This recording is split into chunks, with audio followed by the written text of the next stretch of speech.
What's up, my Essential Units? It's the Sentryman here, so back again with another WCW slash NWA pay-per-view review. So this time, I'm going to review the first WrestleWar pay-per-view from 1989 at the Nashville Municipal Auditorium in Nashville, Tennessee on the 7th of May, 1989. The attendance for the show was 5,200. This show received about 120,000 pay-per-view buys. The commentators for the show are Jim Ross and Bob Caudle. Like I said, this is the first WrestleWar pay-per-view in NWA slash WCW history. They will continue to do this show until 1992. In future installments of the show, they ended up doing War Games matches. I thought this show's got a War Games match. Unfortunately, that's not the case. But in future installments of the shows, they'll do War Games matches. I'm guessing WrestleWar is basically the predecessor to Fall Brawl, because Fall Brawl is known for doing War Games matches. Anyway, so I think this show is an aftermath to Chi Town Rumble, the show from February of that year. Anyway, so the first match to kick off the show, we got the Great Muta with Gary Hart in his corner, taking on Doug Gilbert. This was just a squash match, just showcasing Muta. So in the end, Muta got the victory. Gilbert had some offense of his own, for a little bit, but Muta hit the moonsault for the win. So the next match, we got Ranger Ross taking on Butch Reed with Teddy Long in his corner. I'll get more about Teddy Long in the main event. We'll get to the main event later on in this review. So the match between Butch Reed, by the way, Butch Reed will be the future member of Doom. That'll be later on in the year.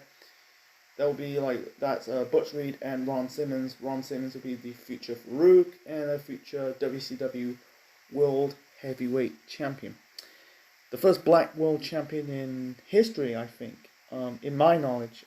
Anyway, so the match between Butch Reed and Ranger Ross, it was okay. I see other people's reviews on this show, they're giving this match a 1 star. I don't really give it a 1 star. I give it 2 stars. It was an okay match. It was back and forth. Ranger Ross, he was a decent wrestler.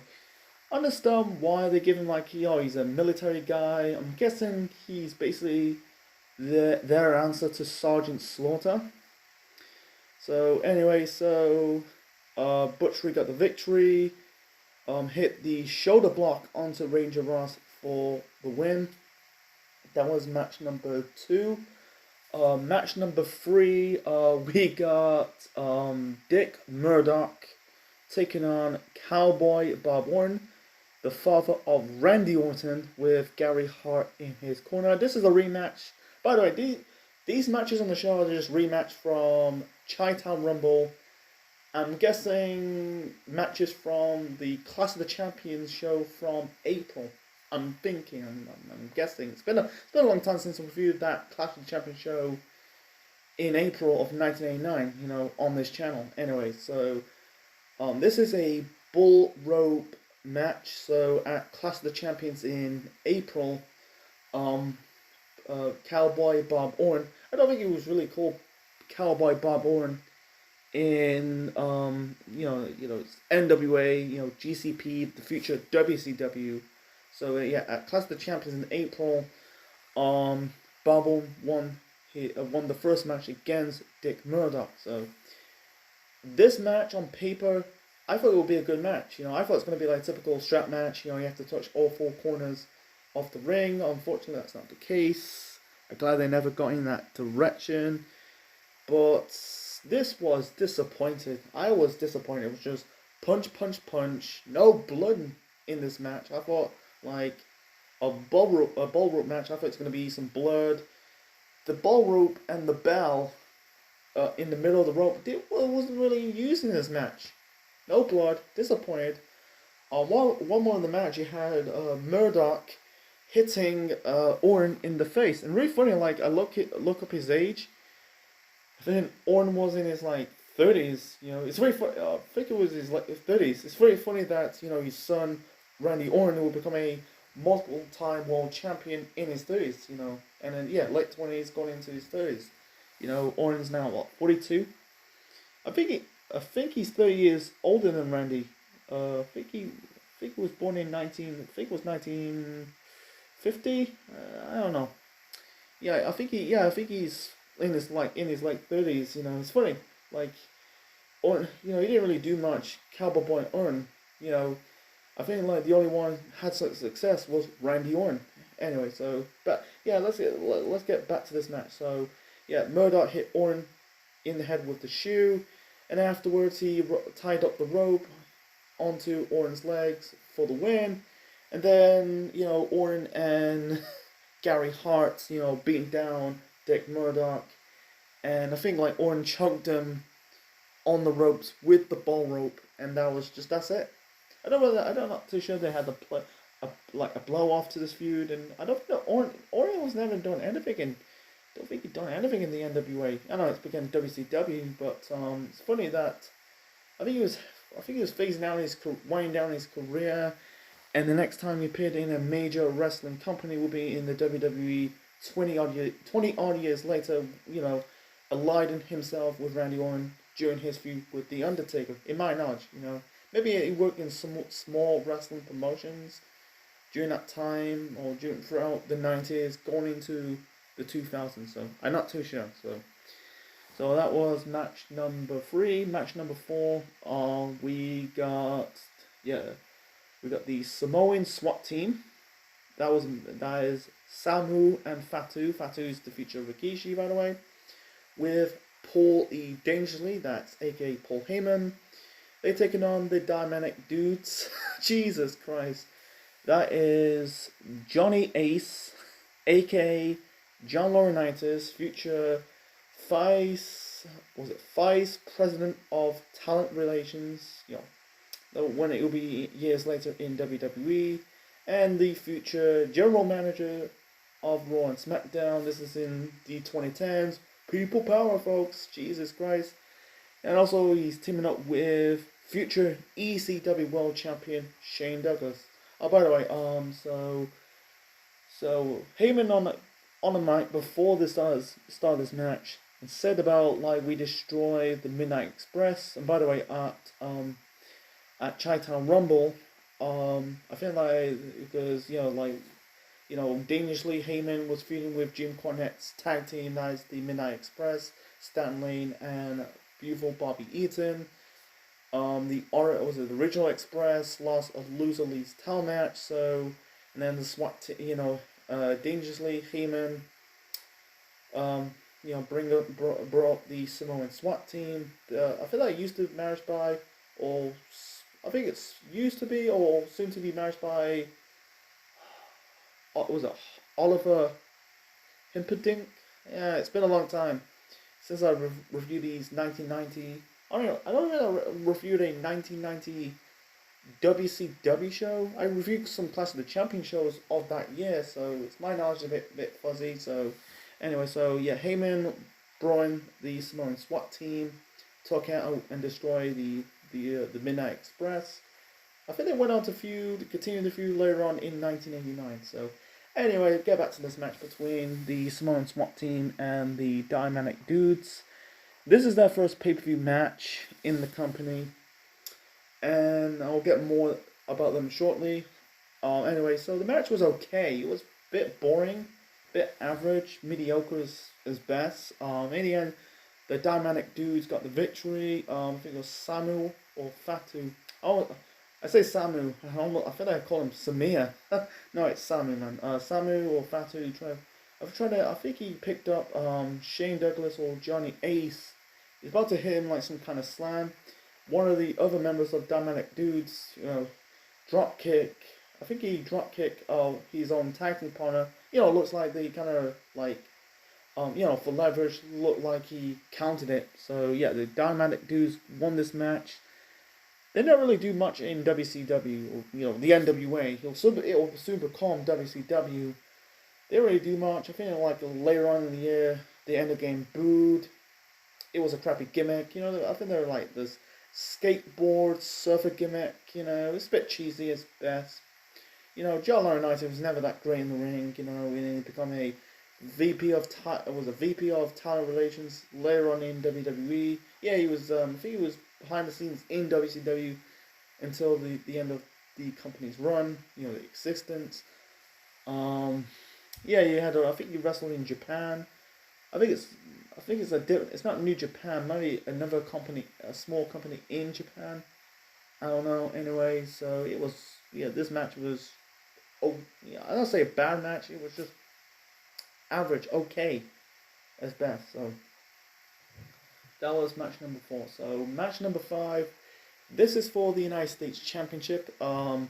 Lex Luger defending the United States title, taking on Michael P.S. Hayes, the future Doc Hendricks in the WWF, with Hiro Matsuda, the former trainer of Lex Luger, and also he trains Hulk Hogan to become a pro wrestler. So this, this was after Luger, I think he won or retained the United States title at Chi-Town Rumble. Then I think it was against Barry Windham. I think I kind of deleted it. It was on StreamYard. Next time it'll be an audio record of the pay-per-view review. So not too long. I think then they had a tag team match. The Wyndhams taking on Hayes and Luger. Hayes turned on Luger to set up this match on the show. I looked up the storyline on the Wikipedia page, preparation for the review of the show. Anyway, the match was good. It wasn't great. Some parts of the match was boring. I guess the times in the 1980s, doing a lot of wrestles. Right now, it's like people complain about flips and dimes. In today's pro wrestling, don't want to get into that. But it was start out slow, kind of picked up some momentum. In the end, you had Terry Gordy interfered, basically pushed Michael Hayes onto Lex Luger. Luger got his foot on the ropes, and Michael Hayes won the United States title. And the announcer said this was Hayes' first singles title in his career. Yeah, Hayes he was a tag team guy. I think he's his one and only singles belts in his career. I might be wrong about this. Don't quote me on that. So, this was the start of, I think it was the reformation or the formation of the Freebirds. And then they introduced Jimmy Garvin into the group, and then Terry Gordy. Here's the fun fact that Terry Gordy is the father of Jesse. Jesse and Festus in the late 2000s WWE. It's a bit of a side note, And yeah, Gordy went on to lead the company. It was just PSAs and Jimmy Garvin as a tag team. He never held the United States title much longer for PSAs. Luger went on to win back the United States title a few weeks later on a house show in West Virginia. So I think I said to myself before, watching this match, I knew that I think Luger went on to win back the United States title later on in the year, and he won it a few weeks later, and then I think he went on to feud with Brian Pillman when he's starting out in the NWA WCW career. So that's match number 5. So match number 6. This should be in the main event. We'll get to more of that in depth at the end of this review. So. And this is technically the match of the night, And by the way, the Luger PSA's match was good, I think I said it once. I'm gonna say it again. So anyway, the next match is match of the night. This is for the NWA World Heavyweight Championship. Ricky the Dragon Steamboat taking on Ric Flair. This is a rematch from Chi-Town Rumble. Steamboat made Flair tap out at the Chi-Town Rumble in Chicago in February. So this is the rematch. Yeah, it's all about their lifestyles. Ric Flair. Ric Flair. He lives in the lifestyle. He lives with the Playboy lifestyle. He's the limousine riding, jet flying, kiss stealing, son of a gun, and Steamboat's the family man. So it's funny, like the last pay-per-view review the last WCW pay-per-view I reviewed was the first Spring Stampede pay-per-view. You know, Flair and Steamboat, they had really good chemistry, really good match. It started out slow, kind of picked up some momentum. It's just what it is, you know. You know, they'll do fucking flips and dives. I'm not crapping on flips and dives, you know. I'm just saying, you know, it's working a slow pace match, you know, they kind of pick up some momentum. They had they had the match at Chinatown Rumble. They had a 2 hour free pinfall match at the Clash of the Champions show in April. So, and also had judges. You had, one of them had Terry Funk. And we'll get to more of him after this match. And you had, what's his name? You had Lou Thesz, who's a multiple-time world champion, and a guy called Pat O'Connor. He's from New Zealand. And maybe it's before my time. I know who Terry Funk is. I know kind of who Lou Thesz is. You know, he's the inventor of the Lou Thesz press. Anyway, so the match was really good. But the judges, it doesn't really work in pro wrestling. It's okay in boxing and MMA. You know, decide who's won it on split decision. But in pro wrestling, it doesn't really work. But it's just what it is. It was a really good match, back and forth between Steamboat and Flair. Some parts got a little boring. It was a half an hour of a match, you know. But it was getting a little repetitive. But in the end, Flair got the victory. He rolled up Steamboat. I think it was a cradle / small package for the win. Flair won the WCW, not really WCW, but the NWA World Title for the 6th time in his career. I know he won more, but it's not recognized in the database. You know, if you look up the find the NWA / WCW Wikipedia page. You know, some of Ric Flair's reigns, like in the 80s, you know, in the 70s and 80s, they're not really recognizable. Anyway, so afterwards you had basically Terry Funk basically come out. Before that, you had Flair and Steamboat show their respect. You know, raised each other's arms, you know, and that was it. So, and afterwards you had Terry Funk congratulate Ric Flair, and also Charlie wants to challenge Flair for the world title. Flair basically said about, you're not in the top 10, you hang out with Sylvester Stallone. And also for the preparation for this review, I looked up Terry Funk's Wikipedia page. He did movie careers. You know, he did have a movie career. Only small roles, and when Flair says you hang around with Sylvester Stallone, he appeared in a movie called Over the Top. You know, that was in 1987. That's the reason why Flair referenced. You know, he hang around with Sylvester Stallone, because at the time, and to this day, he's still a big name in Hollywood. You know, he did the Rocky films and the Rambo films. He did that Over the Top movie in 87. I'm not too sure. I think it didn't do well in the box office. Anyway, another story for another time. Anyway, so Funk said to Flair, maybe I was just kidding. And then also he attacked Ric Flair, throwing the barricade. And then he power drive Ric Flair onto the table. The table did not broke. And he really buried Flair onto that table when he power drived. Just buried Flair on that table. And this was set up like Flair and Funk for the rest of 1989, including the I Quit match. I think at that Clash of the Champions show. I think it was in November. This is probably old. It was November time. Probably, I think it was after. I think it's between Halloween Havoc 89, the first Halloween Havoc show, or before Starrcade 89. I don't know. I need to watch back or even watch more WCW / NWA pay-per-views between late 89. Yeah, it finished in 89, you know. Anyway, so yeah, it was match of the night. I wish they main event that show. It was more like a closing out the show, but not like a middle of the show.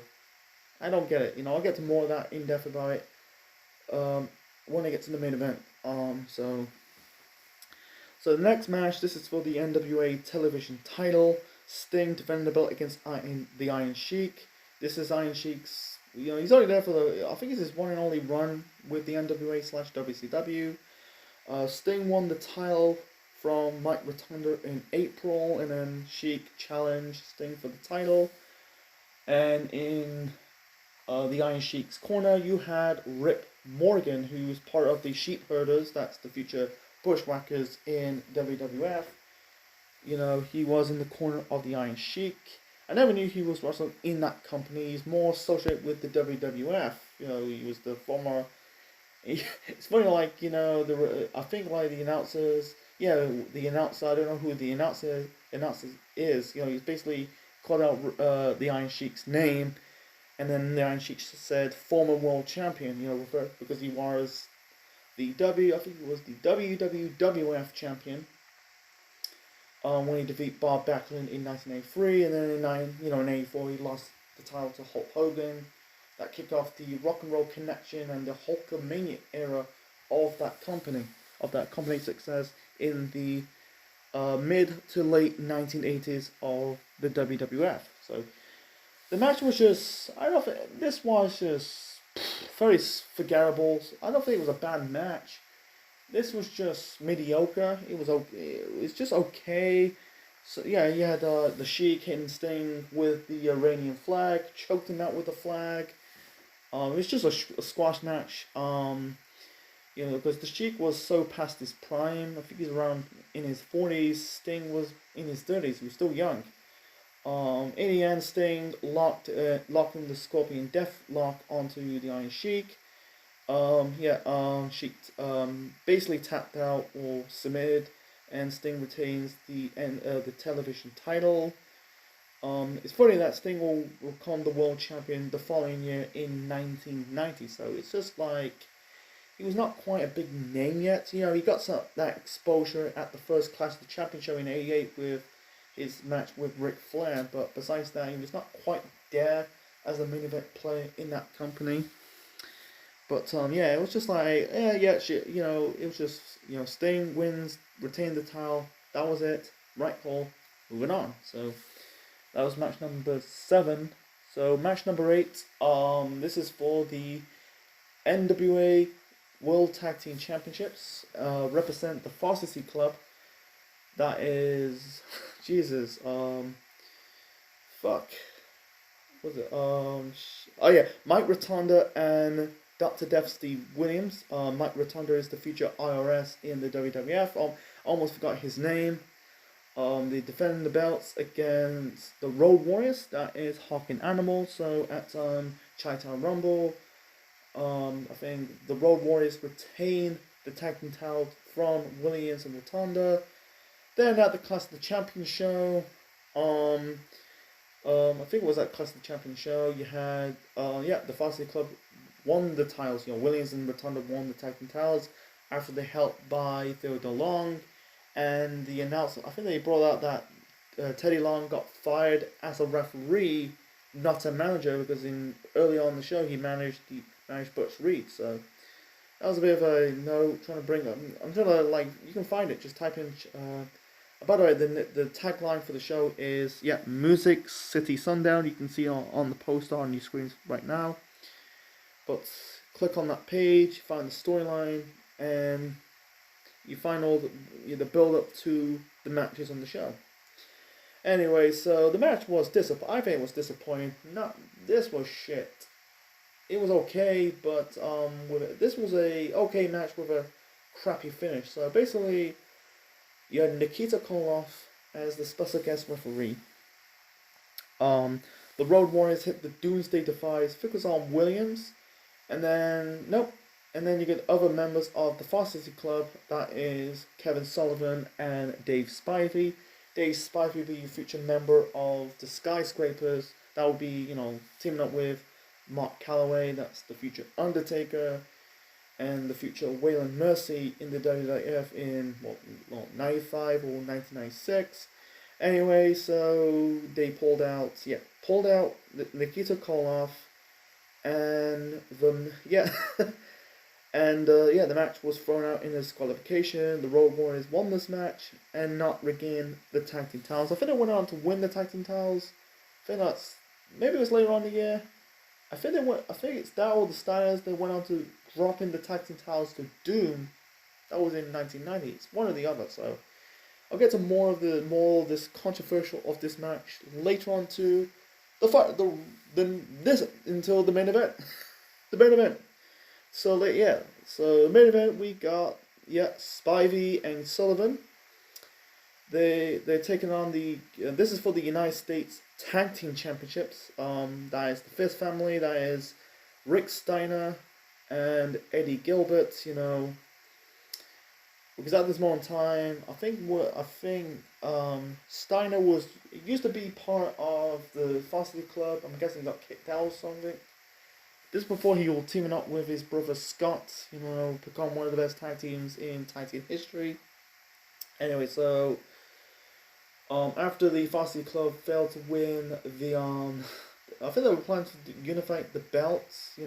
After Williams and Rotunda failed to win the World Tag Team titles at Chinatown Rumble.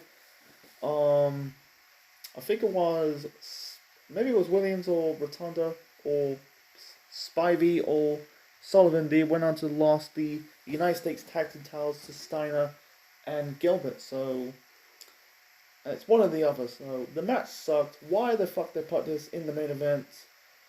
Short and simple. I'm trying to keep it short and simple. Like, one more of the match, you had Spivey kind of rams Steiner into, I think it was shoulder first onto the ring post. In the end, Steiner managed to clothesline Sullivan or Spivey, and then Gold pins Sullivan or Spivey for the win. They retain the United States Tag Team titles. After that, they attacked the babyface more to close out the show, and that was it. And also, I think the announcers brought out that like Steiner got hurt. I don't know. He got hurt. I think he was holding his shoulder. I think he injured his shoulder. He came back. He wrestled at the next pay-per-view. That's the Great American Bash. That's another story for another time. Go back to the previous match. Varsity Club versus the Road Warriors for the World Tag Team titles. They end up got stripped of the tag team titles due to that controversial ending of this match. So they set up a tag team tournament. I don't know who won the tag team tournament.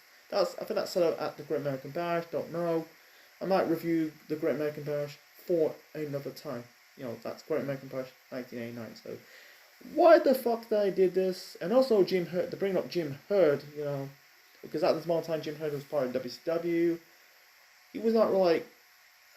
This is the beginning of the reign and tear, because I think the proper reign and tear of Jim Herd, that was basically removing Ric Flair off the booking community. That'll be in 1990 when he's removed Flair from the booking community and trying to repackage him as Spartacus. Don't want to get into that. So because at the time Flair was the booker of WCW at the time, or NWA at the time. The one match they should have really closed out the show should be Flair and Steamboat, because this match and also the aftermath, front turn on Flair, that should have been the main event. But unfortunately, that's not the case. Let's have the United States Tag Team title to close out the show. I don't know. It's just like not anticlimactic, but it's just like. The world title is more important than the United States Tag Team title. That's my opinion, but it's just kind of like, I don't know. I don't know why they did that. It's just like, it's just like, I wish they did that. Put the Flair and Steamboat match at last, to close out the show. That's a good cliffhanger to set up, Flair and Funk the rest of 1989. Not this whole stuff with the Varsity Club, ruining the main event. Not ruining, but kind of like running the the main event of the show, because those matches were not that good. It was just like, I don't know, man. It's just like, it's just wrong choice in my opinion. So I'm kind of rambling on this. So it's just funny. You had the match of the night to the two tag team matches are really mediocre as best. So. Anyway, I'm gonna do my final rating. So anyway, my final rating for the first WrestleWar in NWA/WCW history, I'm gonna give it a 6 out of 10. This is basically a one-match show. That is Steamboat versus Flair for the NWA World Heavyweight title. And by the way, on another side note, I don't think Steamboat never got one sniff of the world title ever again. So bring it in. Maybe he did, but no, I don't think he did. He went on to be in the actually he competed with Flair for the he fought against Flair for the world title at the first Spring Stampede pay per view. But and after that, I think why I said beats me. You know, it's been a few weeks since I reviewed Spring Stampede, so and I think for a little bit he was in the United States title picture, then back in the world title picture briefly before retired in 1994. So anyway, so back to my final ratings. Like I said, 6 out of 10, one match show. Steamboat versus Flair for the world title. Luger versus PSAs for the United States title. It was a decent match, but it don't make me need to go back to watch WrestleWar 89 again. Some of these matches, I'd rather skip. Mediocre is best. You know, like the things that the matches in the bad for me has to be the ballroom match between Bob Orton and Dick Murdoch, and probably the main event. For the United States Tag Team titles. Some matches were okay, like the opener, Doug Gilbert versus the Great Muta, Ranger Ross versus Butch Reed. Sting and Sheik was okay, it was fine. And actually, I'm going to put the World Tag Team title match as in the bad as well. So yeah, I give it 6. I'm going to give it 6 out of 10. It's just like very mediocre. It was just a one match show. Take the Flair Steamboat match out of this match. This show could be. This show will be very forgettable, but it's still forgettable. But like I said, just a one match show. The only match you should watch on the show is Ric Flair versus Ricky Steamboat for the NWA World Heavyweight title. So, anyway, so I hope you enjoyed my review of NWA/WCW WrestleWar 1989. Leave your thoughts on the comment section below. Smash the like button. Click the like.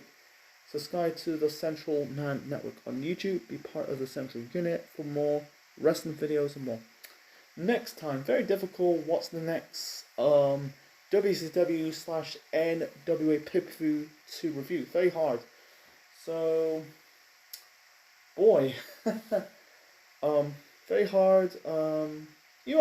Fuck it. I kind of delete Chi-Town Rumble. So let's review the first Steamboat Flair match from that year. Yeah, let's review Chi-Town Rumble 1989. So this is the Sentimental Official sign out. Check you later, folks.